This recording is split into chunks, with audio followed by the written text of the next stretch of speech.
Well, radar out of Key West showing a fairly well-defined eye, at least the eastern eye wall structure of Rafael as it moves away from Cuba. We're showing those live shots in Key West. Again, the storm is fairly small, so they are not feeling the worst of the impacts. Obviously, some gusty winds, rain, and higher surf, but that is about it. And thankfully, as it is moving away from Cuba, this may be the one and only time it really has any further direct landfall. We had some issues over the Grand Caymans, but it did make landfall in Cuba as a major hurricane.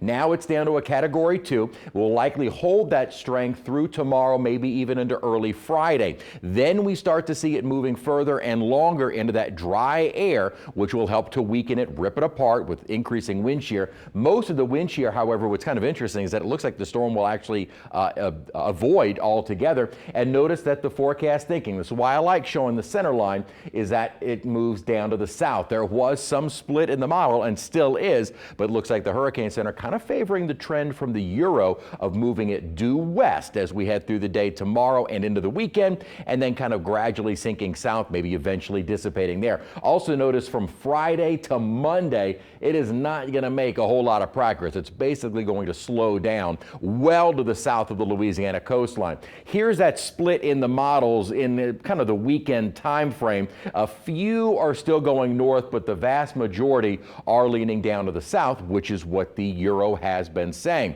What the models that are picking up on it being drawn northward are looking at is this upper trough, perhaps trying to draw that moisture, kind of the remnants of the storm, northward. Most of the other guidance is saying, nah, this is going to be too far away from the center of Rafael and it's going to miss it completely. What this is going to do is actually push a front into the area out to our west for the weekend, which might help to increase our rain chances slightly, but probably not much. And then that upper low gets lifted up toward the northeast, so we don't get any kind of real push from a front.